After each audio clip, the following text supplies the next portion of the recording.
അതുപോലെ തന്നെ മറ്റൊരു ഏറ്റവും കൂടുതൽ ചാൻസ് ഉള്ള ഒരു ടീമാണ് ആഴ്സണൽ. അപ്പോൾ ആഴ്സണലിന്റെ കളി കഴിഞ്ഞു കുറച്ചു മുന്നേ. അപ്പോൾ ആഴ്സണൽ അവസാനം എങ്ങനെയോ കഷ്ടപ്പെട്ട് രക്ഷപ്പെട്ടിട്ടുണ്ട്. അല്ല, പക്ഷേ അവിടെ എൻ്റെ ഒരു കഷ്ടപ്പെടുന്നു ഞാൻ അഭിപ്രായത്തില് പറയില്ല, കഷ്ടപ്പെട്ടു എന്നും ഞാൻ പറയില്ല. അത് ഞാൻ പറയാം. ആസ് എ ഫാൻ, ഒരു ഒരു ചാമ്പ്യൻ എന്ന് പറഞ്ഞാൽ രണ്ട് ക്വാളിറ്റിയാണ് ഒരു ചാമ്പ്യൻ ഉണ്ടാവേണ്ടത്. ഓക്കെ, ഒന്നെന്ന് പറഞ്ഞാൽ അവൻ്റെ സ്ട്രെങ്ത്തിന് കളിക്കുക, ഓക്കെ, കോൺഫിഡൻസ് കൊണ്ട് കളിക്കുക എന്നുള്ള ആ ഒരു സ്ട്രെങ്ത്തിന്റെ കളി. രണ്ടാമത്തെന്ന് പറഞ്ഞാൽ continue working hard with consistency so that luck will support you. Yes. So it's not that every game will be easy for champions.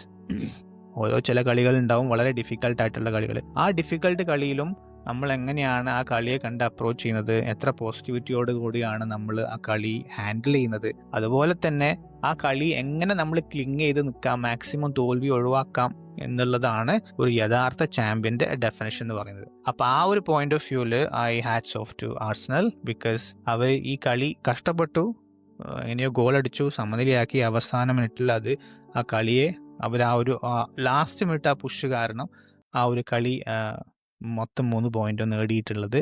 അപ്പോൾ ഇങ്ങനത്തെ കളികൾ, ഹാർഡായിട്ടുള്ള കളികൾ ഇനിയും വരും. അപ്പോൾ അതിലൊക്കെ പോയിന്റ് നഷ്ടപ്പെടാതിരിക്കുക എന്നുള്ളതാണ് ഒരു പ്രധാന യഥാർത്ഥ ചാമ്പ്യന്റെ അതെ, ആ ഒരു ട്രേറ്റ് എന്ന് പറയുന്നത്. അപ്പോൾ അത് ഇത്തവണ ആഴ്സണൽ എൻ്റെ പോയിന്റ് ഓഫ് വ്യൂവിൽ കാണിച്ചു. അപ്പം അതുകൊണ്ട് തന്നെ ഇങ്ങനത്തെ losing, suppose to be losing games, ആ ഗെയിംസ് ഒക്കെ എങ്ങനെ രക്ഷപ്പെട്ട് കഴിഞ്ഞാൽ തീർച്ചയായിട്ടും ആഴ്സണലിന് നല്ല ചാൻസ് ഉണ്ടെന്നാണ് എനിക്ക് പറയാനുള്ളത്.